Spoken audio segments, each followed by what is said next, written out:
if you're not the best version of yourself, how can you show up great in your family? How can you show up great at work? How can you show up great in your community?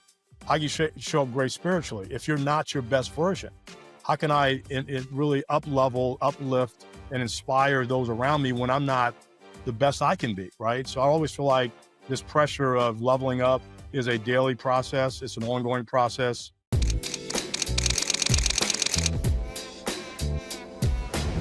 Hello and welcome to another great edition of Black Enterprise Beyond the Hype.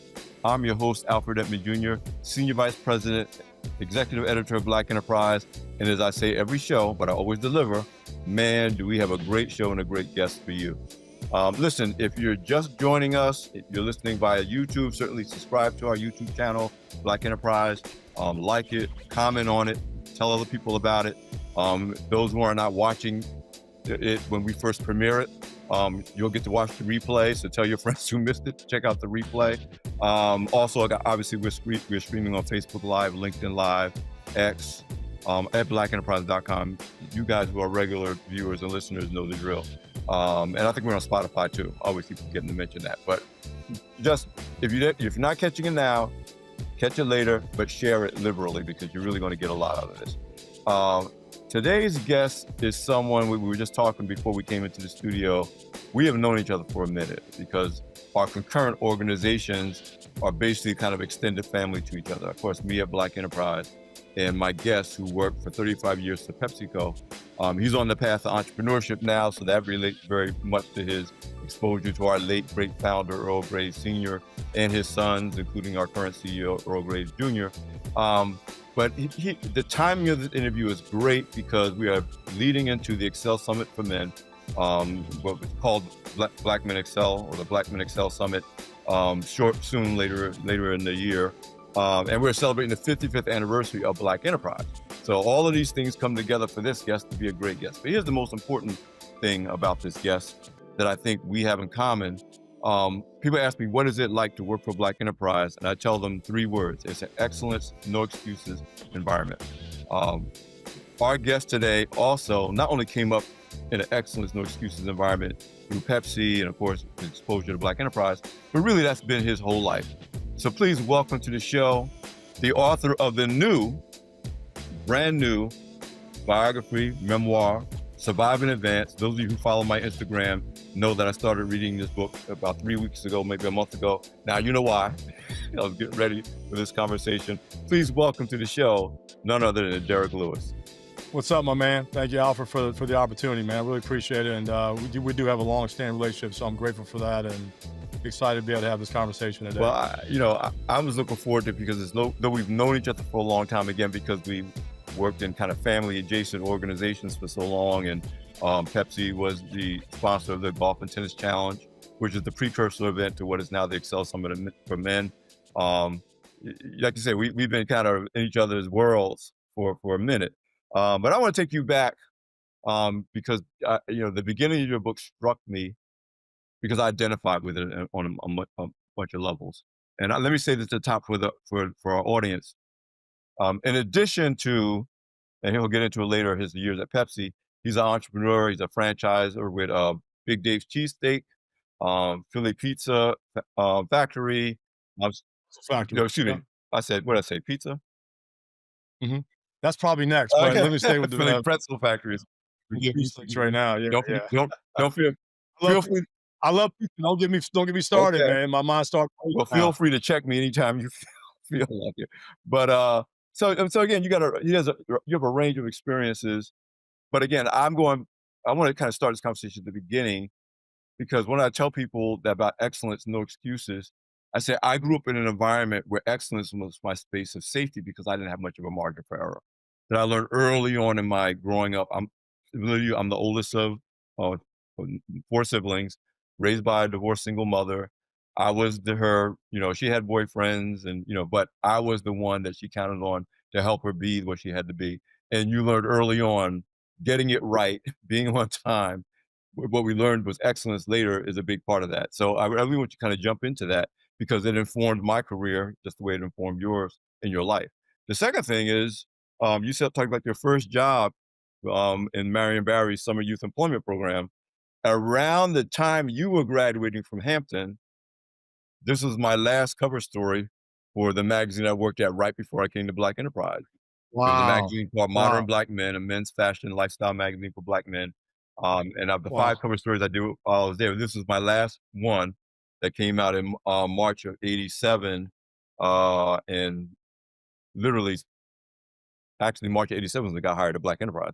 So this, back in those days, you had to close the magazine 3 months before it actually came out. But it's like interesting how the confluence of events, and obviously we know, um, just a great contributions Marion Barry has made on so many levels. We interviewed, not interviewed, Butch Graves had Don Peoples at the last year's Excel Summit for Men on stage, and he talked about the role that Mayor Barry played in Don Peoples becoming the success real estate mogul that he is today. So it's just interesting how these confluence of events when we're young men, teenagers, really does bring us full circle in so many different ways. But I mean, that was a struggle. That was the thing of the '70s though, right? That was the era where we all were kinda going through the same thing, right? So, my situation wasn't necessarily a unique one, yours was a unique one. If we all had a chance to compare notes at the time, we would all found ourselves very much in the same spot. What happened essentially is the decisions though that we may continue to make after that chime changed our past dramatically, right? So we were on the, certainly right side of the decision making curve. Others, through different circumstances and different scenarios, didn't have those opportunities and ended up in different places. And our conversation with people is that, hey, look, everybody has the chance to make the right decisions and be somebody they want to be. But it takes that discipline, takes that commitment to do that early on, to recognize that if you can't do it early on, chances are you're not going to be able to do it course correct, once you're in the midst of the storm. It's hard to kind of to get yourself out of it if you've gone too deep in that hole. yeah, We were the able to later you carry wait, that together. the harder it becomes. It's not impossible, but the later Right, you wait, the harder it right. becomes. It You know, is. I It's I hard. I wanna get up front because it really struck me even before I started reading your book. This quote that came with the book. Again, I'll show it.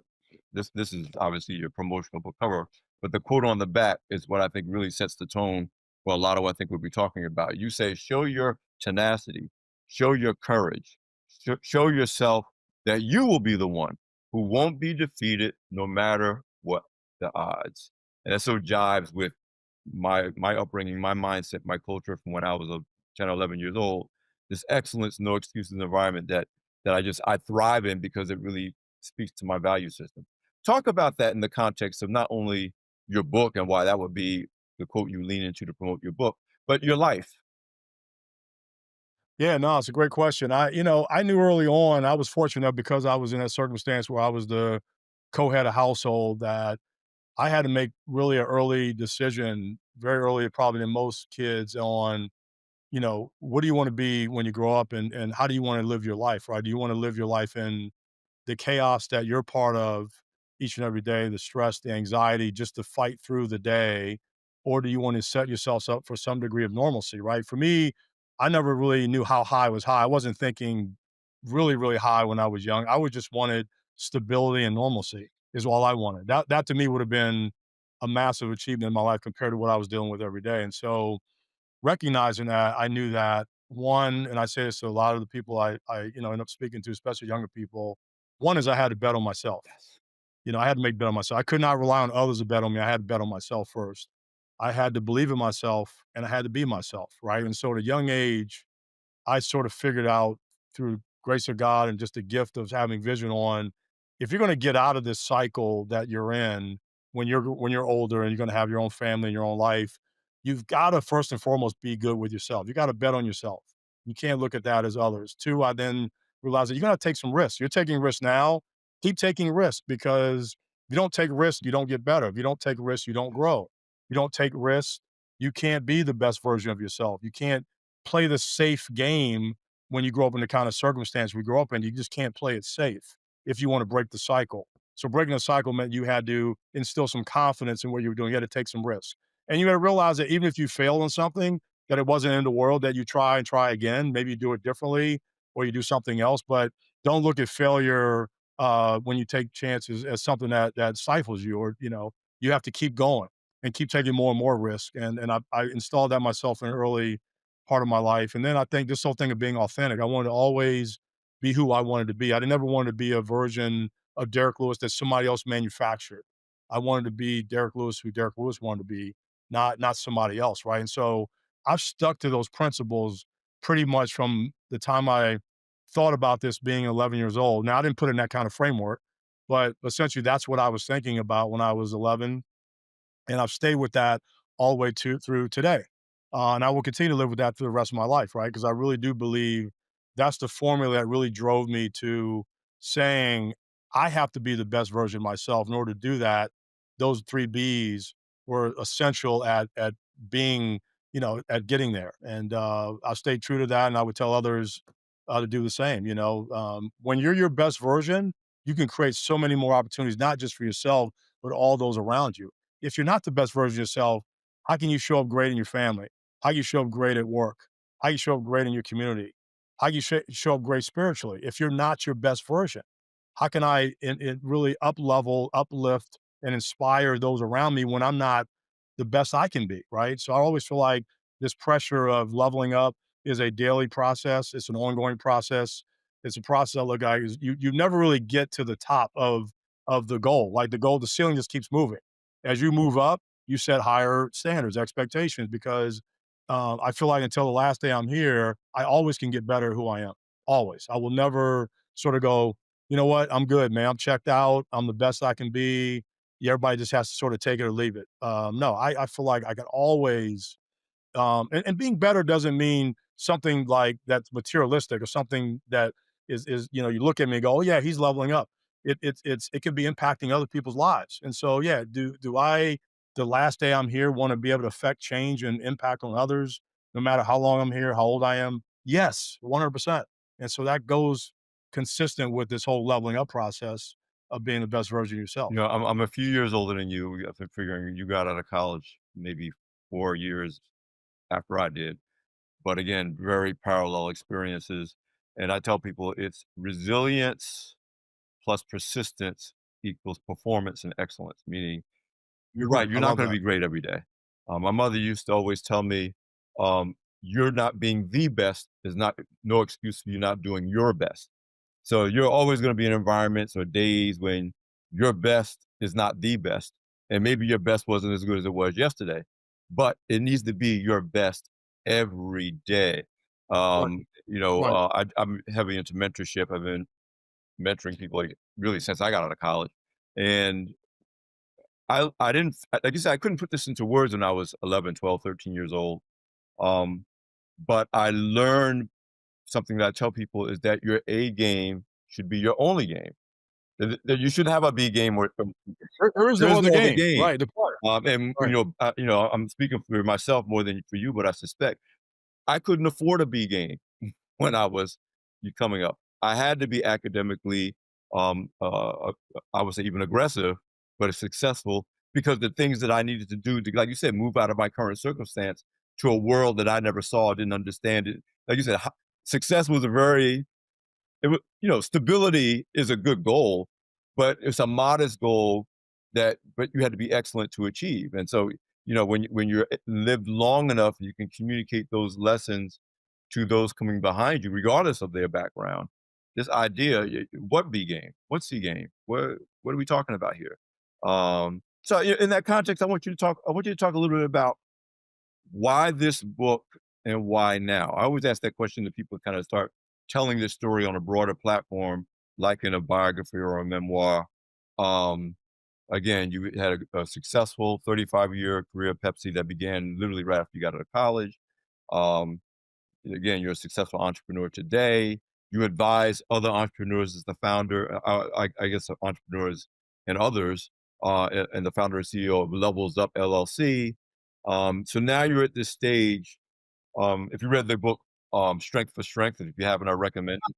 I did, Yeah. Arthur Brooks. So- Yeah, absolutely. I read that book right before I yeah. retired. That You and I, was that was a catalyst for me to take on my next yes, chapter, to yes, be honest with you. That was a very inspirational, piece for me to get comfortable with taking that next yes, step. yes. So talk about that because I have to say, your book does a lot of the same things in terms of framing your purpose, framing your life as it changes and evolves, but still staying true to your values, growing, and you're not the same person you were at 20 or 25, but your values and the way you approach your life, which you said that you said early on, is what carries you through that growth. So even as you evolve, the authenticity part you talked about, the core Derek Lewis Right. is still there and just getting more, being a better version of Derek Lewis. So, but Mhm. let me just talk about what you, what moved you to do the book, what moved you to do it now, and what is the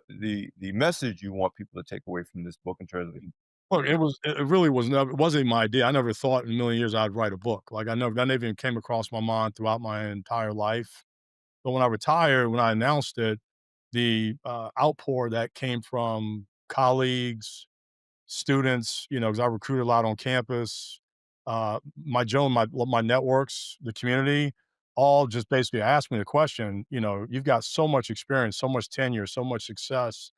How are you going to leave any of that behind with us? Because you seem like you're running away and you're just going to take all this knowledge, experience, and information and, intelligence and go out to the sunset. We can benefit from some of that, all of that, any of that. Are you going to consider speaking engagements? Are you going to do a newsletter, podcasts? People mention, can you write a book? So I took, about a week or 2 to, like, think about it because it was really heavy, and I reached out to some people who were in the industry, and, it didn't take me long after the conversations that the lights went off for me. Is like, this project, is exactly fits in line with your purpose because it's about others. It's not about me and my book. It's my story, but the fact that this story that can be told can benefit so many other people. Well, let me tell you, first of all, you did an excellent job. As you might imagine, I Thank you. read tons of books. One, because I love reading books, but other because in my role, when I interview people or whatever, I don't believe in just talking to somebody and I haven't actually read the book. But it's an excellent job of doing that. Um, a couple of points that hits on some of the things you said. First of all, let me be right up front. I'm very direct with my audience. If I talk about an author in a book, I shouldn't have to tell you to go out and buy the book. This is a great book. Not a good Thank book, you. but a great book. One of the great things about the book, um, let me say this. I would make this required reading for any Black person, but certainly a Black male who wants to navigate their way to leadership positions. And obviously, the Excel Summit is focusing on Black men and men in corporate America, but you really do a great job of talking about the nuances of navigating, especially if you're a member of a minority group, or the only Black person in your environment, whether the nuances of navigating that, because they're not always the obvious ones that makes headlines and sparks protests and all that stuff. And Pepsi was a company that early on leaned into this idea that we had to be able to embrace. 1940s, going back to the Yeah, 1940s is a exactly, great history. exactly. That said, the thing that you do really well in this book is you give the lessons that you learned along the way without it coming off as preachy. Um, you know, uh, Again, different books have different strengths and weaknesses, but you're almost learning despite yourself, because you do a really great job of weaving in at each stage of your life, at each environment you're in, whether it was a negative experience or a positive experience, what did you take away from that that fed into who you became and who you are today? So you did a really great job of that, because some books that are well-meaning, it's hard to do that in an authentic way without coming off as either preachy or, like you say, I'm better than you or I'm different from you. It's a very natural way that you do that that I do appreciate. I also, and that's why it was important for you to really go back to the beginning. I have to tell people all the time, you don't build a building from the penthouse. If you don't start at the foundation of where a person started, Right. like you said, they see the penthouse. Oh, he is a top executive at a major corporation. Oh, he has several successful businesses. Oh, look at Derek Lewis and I want to be like him. And what they're saying is they want to go right to the penthouse. But if you don't show them, let me tell you the basement that I started out with.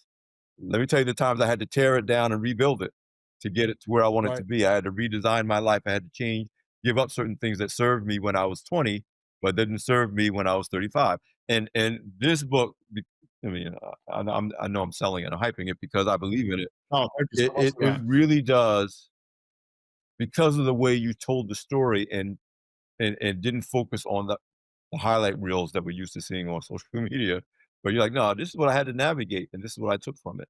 And so I'm just saying I appreciate that about the book. This is on my Oh, list thank of you. book that's required reading for any black man that wants to succeed in corporate America. Let me just say that there's Yeah, I mean, look, the way I look at it for, modest fee, you're getting so much training in there that company can send you to a bunch of different training development curriculums over your career, and you still need that because it gives you some more strategic orientation in that, but this book, for the value and for what you can get out of it, um, I think is tremendous, right? I think it's tremendous because I'm basically laying out the playbook for you.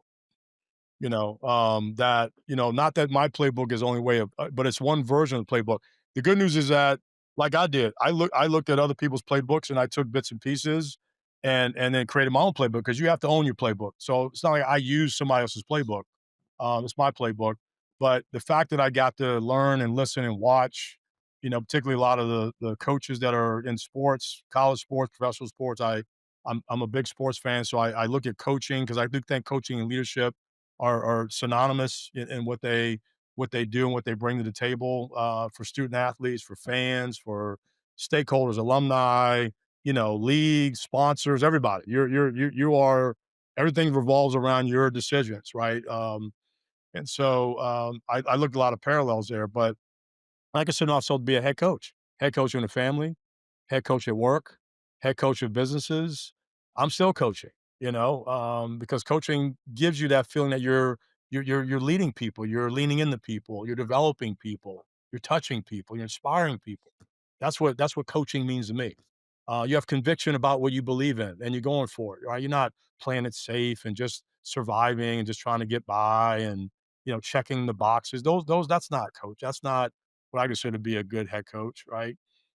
Taking risk, being resilient, dealing with diversity in the right way, having principles, high integrity, focus. All those things, man, really, really matter. Making yourself be the best individual you can be. And look, it's hard. Like life is not easy. It's hard. It's still hard, because the pressure I put on myself to create opportunities for myself, my family, but others in my community, it requires a lot of focus and discipline. And sometimes, it just gets hard because you deal with obstacles all the time. There are things that are getting your way. We know some of these things are getting our way, but it doesn't stop you from still dreaming. It doesn't stop you from still pushing. There's always a way around the obstacles or the barriers. Brute force is not always, it really, I think, is never the best way through or good way through. So you have to be strategic. And as time goes on, your experience and how to deal with situations, you learn how to play chess better than how to play checkers. Early on, we're all checker players. We just want to go at it, use the energy, use the youthfulness that we have to go out and just go bang it, go hard, just go crazy at it. As you get older, you don't have, certainly the skill sets don't work as effectively that way. Early on, it can work. Later on, you got to be more strategic at how you navigate your life across all spectrums. And I've been able to do that. I've been fortunate able to do that. And so if you can teach people how to learn how to be more strategic in their 20s and 30s and even 40s, man, the upside and the runway that's going to give you is tremendous. And I think some of those stories in the book helps you think about being a little bit more strategic earlier on in your cycles or being strategic about everything. There's nothing that in life, any situation and strategy doesn't play a role in every single situation that I deal with each and every single day. There's a strategic approach to how you want to handle something. yes, yes. A relationship, a business decision, a financial decision, all those things require they have to ladder up to something that's bigger and more important, or I would not make that decision. And so it really is the gift that I think keeps on giving. If you can always have a strategic orientation to the things that you're thinking about making decisions on, is how they ladder up to that thing, or those things that are really important in your life and are certainly satisfying your long term goals and what you're pursuing. A lot of well, let me say this. Your sport, if you will, is basketball. So a lot of the way you approach and see the world, I would imagine, is through the lens of great strategy in basketball. Mine was football. I wasn't built for it as much as I loved it. Right. But it's the way, the lens through which I saw things, even as early as 11 or 12 years old, even when I didn't realize that was the lens I was looking through. And I bring that up for this reason. We're talking about winning. We're talking about not only excelling for ourselves, but being able to bring people along and get them to buy into the vision that leads to winning. And Derek, I remember I've told this story on my show before, so some of my audience will know this. I remember when I was 11, 12, 13, playing a lot of pickup basketball because That was that the was the thing. thing. Yep. And of course, I'm just under 5'7", probably about 5'5" back then. I'm a very, like, aggressive, but I wasn't built for basketball, trust me, I was not. And I asked myself a question when I was around 12 or 13, and you could probably say it for the NBA, but I could say it for the NFL.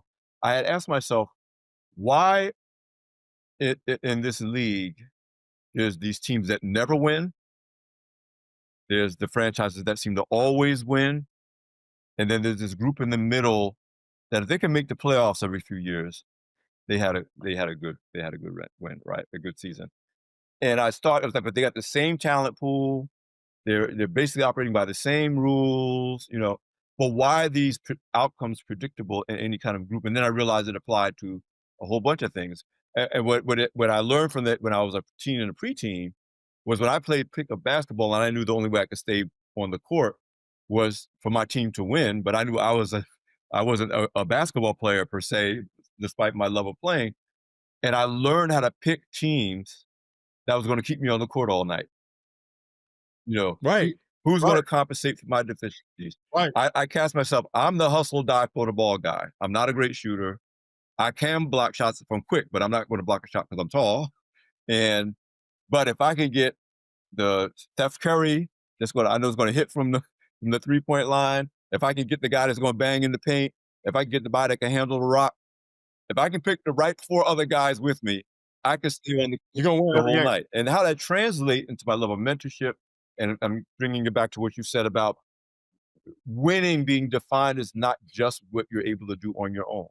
Leaders find ways to create winners, and then you can just win over and over and over again. Yeah, you're going to have losing seasons, you're going to have lost games, but eventually you build this culture. That's what I'm going to, this culture. And that's what I realized now that I couldn't put into words when I was 12 or 13, that it wasn't the players, it wasn't how much, organization, who didn't have stars. It was there are winning cultures in certain Right. companies, businesses, people learn how to build a winning culture. And I bring all that back because in the book, whether you did it intentionally or not, whether it was in the home you grew up in, whether despite the challenges, whether it's you navigating going off to college, and we could talk another hour about what I had to learn when I went to Rutgers, as someone didn't really know what that environment was about, but then it found a way, and this whole idea of creating culture to win, and Yep. and I just think it's important as now with everything that's going on, AI,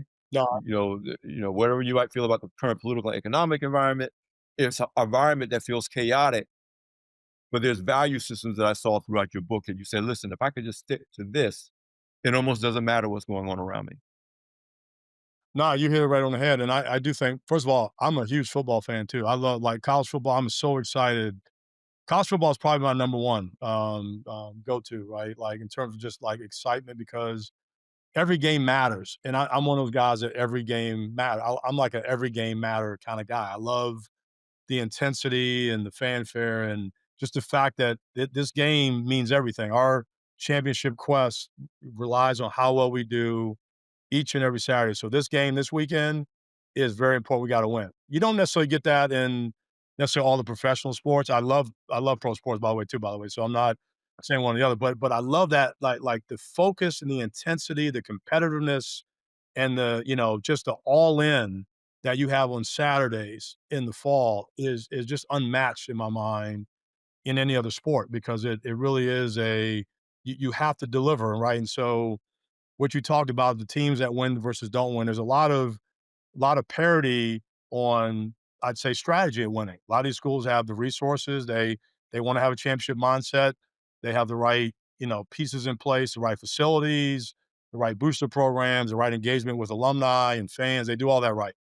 They have a really a great head coach. So I'd say leadership is good. Leadership from the president to the athletic director to the coach, very good across many institutions.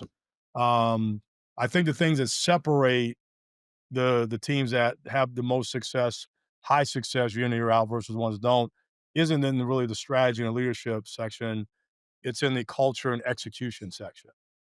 And I think the culture and execution becomes what separates the teams that are always at the top, near the top, and the ones that aren't. And that's why I used the reference to Alabama and Coach Saban in my book because no doubt, great with strategy, no doubt, world class with his strategy on and he was ahead of the trends or he adapted to the new trends very quickly. So he was always very strategic in his approach to the sport.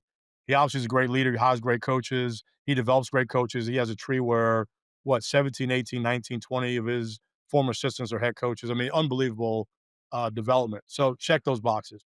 What separated Alabama in my mind from everybody else is that culture of being elite and then the execution of being elite. Like that is different where every play, every rep in practice, every rep in the weight room, what you eat, the disciplines of on the field and off the field are measured at such a high level that when it comes down to game time, you inherently are just bigger, stronger, faster than everybody else. And it's not because, your coach is necessarily that much better. In this case, he was pretty damn good at what he did, but the culture of the standard, the embracing of the process by the student athletes and the whole community, by the way, embracing the process of being elite, and then that moment of execution, every play, every second, every moment. That's why he's going furious at the end of a game when even the outcome's already determined, the player's not executing what they were. They're pulling back. They're allowing for big plays to happen on the other end of the ball. That annoyed him because the execution mindset never stops at Alabama. So, yeah, 59 and a half minutes, you guys did great, but the last 30 seconds, you can't lay an egg and let the other team score a touchdown, or you can't give up a big play, or you can't get slack at what you're doing because you think the game is over. The game is not over until the clock says zero. And in my mind, those programs that can really deliver the culture and that execution moment every day, every moment, and I want to bring that to my business. So I thought about how do I bring this elite culture inside of the company, inside of my operating responsibilities, right? And so I instilled this mindset of we can actually be elite at what we do. Don't worry about your circumstances. Don't worry about what the competition is doing here and there. Don't worry about things that you can't control. Worry about everything that you can control.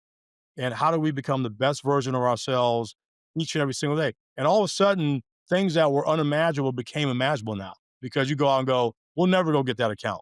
Guess what happens? We go get that account. We're never going to get X number of ads with such and such retailer. We got those ads. We got new contracts. We got new business. We got better distribution. We got better talent. We got people that went above and beyond the call of duty. All of a sudden, because everybody's bought into this culture, we branded ourselves. We had like logos created, that were meant for us and our identity. Right. That brought unity and focus and sort of commitment to a cause that was absolutely very similar to what Nick Saban and other great head coaches do across sports, right? I'm not putting myself in that real estate for sure, but I'm saying I adopted a lot of those philosophies and brought it into the business and to the team and to the culture, and it created next level results. The results speak for themselves. The team was able to thrive in big ways and set records for the businesses because everybody was bought in. And there is something magical about when you get everybody bought into the culture and the execution mindset, I think is really the game changer for high success versus moderate success or low Uh, success. I think and culture eats strategy for lunch, as they say, right? It yeah. does. So I can be very strategic and very good and have these great ideas and mindset. If I don't have the culture of winning, the culture of being elite, and an excellent executional excellence mindset day in and day out, forget it. And I want to be famous for those things. I don't want to be famous for strategy. I don't want to be famous for being even like a great leader coach. I want to be famous for culture and execution, man, because that is at the point of attack. And if you can do that better than the competition, you're going to have a winning um, mindset, and you're going to have winning results consistently year in and year out. Something that can deliver sustainable. Now, I need the strategy and the leadership to keep bringing Right. us winning programs and a roadmap for winning. But man, being able to control the excitement on the ground and the buy-in from your associates on the ground day in and day out, and this sort of running out like you're playing a football game every day, man, there's nothing that beats that energy. You know, Nothing. the answer I tell people to quote unquote chaos for me, first of all, recognize chaos is the standard. Like everything's changing all the time. That's the standard environment. This myth of the stable operational environment, if it ever existed, it doesn't exist anymore. So that's very important. It's constantly changing. In fact, I tell entrepreneurs I mentored, the way you know your idea worked is that it changed everything and the idea stopped working. So you got to constantly, keep going. But the other thing, and I take this back to what you said about college programs, and I want to extend that to business and recruiting talent and motivating talent in general, is that you learn early. Like, okay, everybody can point to the stars on a given team, but to achieve the culture of excellence you're talking about, it's that person who certainly on paper doesn't look like a star, but if you can get them to do their very, very best, they will outperform the more talented person or team or company, whatever, who is they're better, but they're not executing better. Like you said, their talent has taught them, I can afford to take this game off. The talent has told them, I don't need to get that territory. I don't need to fulfill that, whatever the standard is. And I say that to say, when you talk about the urgency of college sports and why it makes it so fun, you talk about, or every game counts. You know that 80% of the people in a college team, that's as far as they're going to go. They're like, no, every game counts because one day I won't be doing this again, and it's probably going to be very soon. And like I said, I love pro sports. I love pro football too. But there's something about that person that says, no, I'm playing for today. I'm not playing for the next game. I'm not playing for next season. I'm playing for today. And I tell people, if you can find something to do for a living, something to do for a vocation or a vocation that makes you think on a bad day. You know, I knew Black Enterprise was the right place for me because when I knew it was going to be a bad day when I got into the office, but I still couldn't wait to go. That's Right. that mindset of Right. everything counts, big or small, good or bad. Because if you can make it habitual, then you don't even need discipline anymore. You're right Right. by now. You're the way you are because you're the way you are. And as long as you stay true to who you are, you will continue to perform in whatever environment you're Right. in. And of course, now you're leading multiple businesses, as well as I know you're doing board work, et cetera, et cetera. Y and you'd be surprised at how much people want there are a lot of people that want that. They want an environment where I noticed that a lot of the associates, I'm talking about managers and executives. I mean, I'm talking about like, these are, executives that I'm dealing with here, who really felt, the opportunity to unleash their best version of themselves. They always wanted to be challenged. And then once they had that opportunity, that moment, again, I'm in a take risk environment. So it wasn't like I'm saying we're gonna win and you're gonna do it, just do it the way I want you to do it. I'm gonna allow you to do it the way you think is best to deliver the outcomes that we need. So I'm going to give you the space. I'm going to give you the latitude. I'm going to give you the confidence. I'm going to give you the opportunity to fail, even because I want you to always be dialed in, knowing you can be the best version of yourself, and I 100% have your back.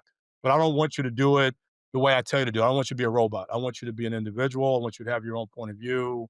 And so when you empower people that way, and all of a sudden everybody shows up on the same page, it's unbelievable. As a matter of fact, people had reached the bar that I had set, and many of them, if not all of them, exceeded the bar that I'd expect them to get to in the time frame I expected. They got there a lot faster. It was to a point where, I'm always not short for words of what to say, but there are moments where, damn, these guys have already passed the threshold by a country mile. I actually had to find a message or a narrative so I continue to keep them inspired. But they had far exceeded anywhere I wanted to go to a person. And when you got like 100 people doing that job for you and you see it in the performance, you as a leader go, whoa, these guys are locked in. And now I have to find for me now, I got to take my game up now because now they have somewhat caught up to where I am. And I always, as a leader, want to be a step or two ahead because I want to still be able to guide, inspire, challenge you to get better. I want to be able to keep that momentum going. But there's a time when that gap was very, very narrow. And I'm going like, holy cow, I got to get my act together now. No longer am I the one that is sort of seeing it farther than everybody else. These people now are they're totally right there in lockstep. So it's a great feeling at the moment. But as a leader who feels I owe them this opportunity to keep it going, I got to get better at what I do. I have to now up level and uplift my thinking. And so it also inspired me to get better. And so I love this gift on giving where every performance is just driving the best of everybody, day in and day out. Because when we deliver that, we're making every part of our lives better and improving.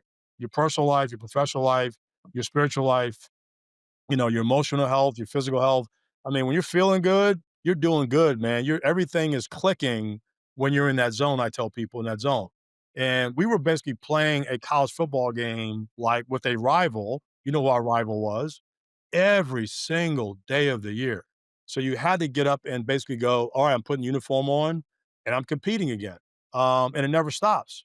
If it's a holiday, the stakes got even higher. There's no like, I'm taking time off. I'm going to just chill. No, that game is a 365-day game because consumer consumption is going on every single day, every single moment of the day. And you have to either you're there or your competition is there. So we had to have that mindset to be there as much as we possibly can in a moment of consumption. We want consumers choosing our products, not the other ones. I want people in the new life I'm in thinking about my product now. I'm obviously in a different segmentation of the market in terms of the category of food. I don't have all things.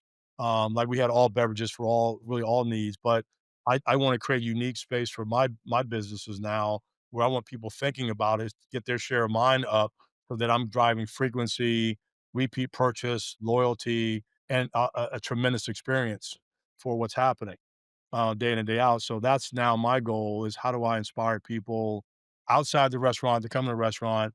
How do I inspire my people inside the restaurant who are my associates to be the best version of themselves, an opportunity for them to build a career, not just look at this as a job, but look at this as something where you're going to get access to a leader who cares about you, who does want to plan a future with you, whether that be inside my business or not inside my business. I realize that a lot of these associates have a big ambition. I may not be able to deliver to them. I want the best for them in their world of the pursuit of their dreams, and I can help them and will be responsible for helping them think through that and getting traction on that, which is, I think, unique about my approach in my entrepreneurial journey, is really tapping into the best of all people, not sitting on top, just kind of looking down at things, going, "Yeah, I own these businesses." No, that I'm involved in the people, the personnel, decision making. I let them do what they do best, but I'm here to help the entity grow both inside the box and outside the You know box. what you're describing to me. Again, I've been on a similar journey in my own personal life and professional life. And again, we talk about the book Strength to Strength and one of its main points. And you said it earlier, what got you here won't get you there. I'm serious very much about health as a function of and a driver of economic success, longevity as a function of economic success. And we're like you said, it's all of the things. It's physical, it's brain, it's emotional, it's spiritual, it's financial. All of these things actually go together when for much of our, certainly our young adult lives and the generations before us, those were compartmentalized things. And now we know all of those play together. Um, and when you get past, we'll call the magical milestone of 50, everything you've done up to that point, I tell people, is preparation, development, and growth. But now you're getting to mastery. You should be making your most money after 50. You should be having your Right, biggest successes because now they're not you, right, it's after 50. And I make this point all the time because obviously, as Black men, we have a shorter life expectancy, and I've seen it over and over again where whether they're corporate executives or entrepreneurs, Black men who reach the peak of their power either become ill or pass away before they really can deliver. Like I said, you get into the third quarter, fourth quarter when you really should be closing out the game with a championship win, and you can't push it past the fourth quarter. And so I'm just big on this idea of yes, this is a great book for young up and coming people because you talk about how you navigated that. But what I think that this book has in common with Strength for Strength is you're talking about now, and some of this was concurrent with what was happening with COVID and George Floyd and your decision to retire from Pepsi.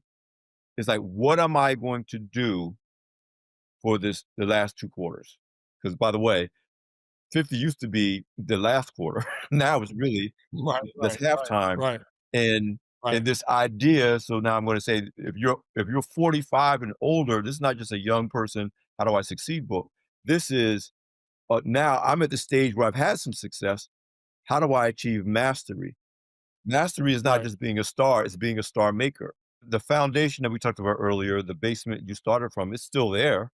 You're building on that, but you're not trying to live in the basement. So now you are up another level. The history matters, but that's not where we live. We're talking about where we're going. right. And a starting point might be you're in the Yeah, kitchen now, you're in the ground floor, you're right. not the basement is done now. We We don't don't wanna wanna talk talk about the about the basement basement anymore. anymore. Right. Yeah, Yeah. You don't have to right. relive that. You don't have to relive that because that was already done Yes, for you. Now your starting point is here, but your ceiling is gonna be much higher. You're gonna be building a much higher yes, ceiling than I yeah, was. I might have grew up in a 2 stories might have been it for me. You're now 3-story, 4-story, 10-story, 20 you have to move this higher. So in my mind, the work doesn't change, the grinding, it's just sort of positioned a lot differently than what it maybe it was, as we were growing up. So that's the way I look at it. It's one person's opinion, but it's worked for me, and Imma stick by it, man, because that's who yep, I and am. so that's why I wanna emphasize the beauty of this book. The generations before us, it was all about just the survival. Can we live to see another day? Can we get another generation through? But we are Amen to well that. into now we have to focus on not just surviving, but advancing. That's what your book does a great job of, because that's what we're talking about. The Gen Z is not talking Completely. about just trying to survive. They're trying to, and they should be, right. They shouldn't just be thinking about survival. It should be about advancement. That's what makes this a great book. Please, as we wrap up, tell everybody, when and where they should get this book. If they can follow you on social and continue to learn from you, that would be great. Just what's the best way for them to kind of continue? Well, the best way well, you can follow me on all social Yeah, channels, so at Real Derek Lewis on all the platforms, Twitter, IG, Facebook, LinkedIn. So love you to follow, love feedback from you. I love you to purchase the book. You can get on all the, again, retail channels, e-commerce, so Amazon, Barnes& and Noble, Walmart, Target, all the bookstore, a lot of the indie bookstores at airports throughout the country as well. So I look forward to having the opportunity for you to read it. I'm grateful and thankful if you get a chance to pick it up. Love to hear from you on how your experience was with the book, and I want to keep a dialogue going and ensure that you can get everything out of it and then some with me involved. So thank you for that yep. opportunity to talk So, about that. guys, first buy the book, then actually read the book. Some people buy books and they just yeah. Exactly. And again, Please. you got to open invitation. Share your thoughts. You can leave comments on social platforms. You can communicate on LinkedIn because it's gonna be worth it. Again, especially if you aspire to lead beyond your current circumstances. Let me put it that way. This is a great choice, a great gift, and a great read. Yeah, Guarantee it. yeah. Guarantee it. See, man of his word. Listen, Derek, I am so glad that we were able to get together for this conversation. I'm looking forward to seeing you in person, hopefully soon. Just thank you for being the guest on Beyond the Hype with Black and Thank you for having me, Alfred. Appreciate it. I love my relationship with Black Enterprise is longstanding and will continue to be longstanding. Anything I can do to help contribute to the cause, let me know. I'm always here for you guys, and much love to the family Thank there. you so much. Guys, I promised, I delivered another great edition of Beyond the Hype with Black Enterprise. I'm Alfred Edmond Jr., Senior VP, Executive Editor at Black Enterprise. Remember, go to the Black Enterprise YouTube channel, watch the replay, share the replay, comment, subscribe. You can get to Beyond the Hype, past episodes, as well as our other shows, Sisters Inc., The New Norm. You guys that are already familiar with our content know it, but spread the word so other people know it too. Obviously, you can see this at blackenterprise.com. I think you'll still be able to view it on demand on LinkedIn and Facebook as well. But Black Enterprise on YouTube is the best place to be. So listen, thank you for listening. Thank you for being here with this latest edition of Beyond the Hype. Take care of yourself, please, for real. And we will see you next time.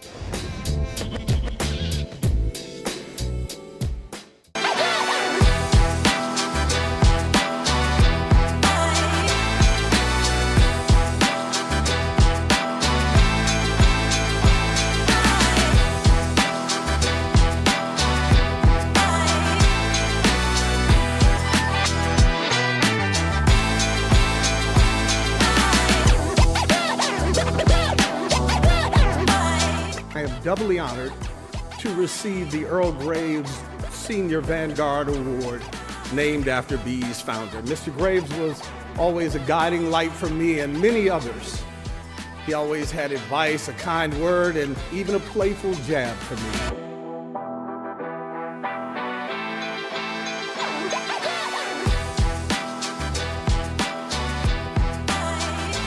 Coming here lifts my spirits because I know that no matter what happens around us, I think we have a chance to do some great things.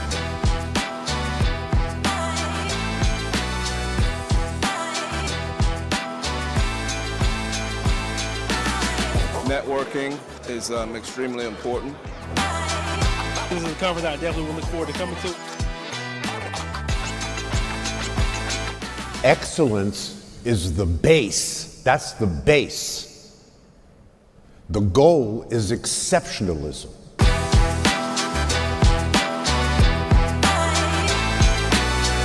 Anybody that is a business person needs to be here.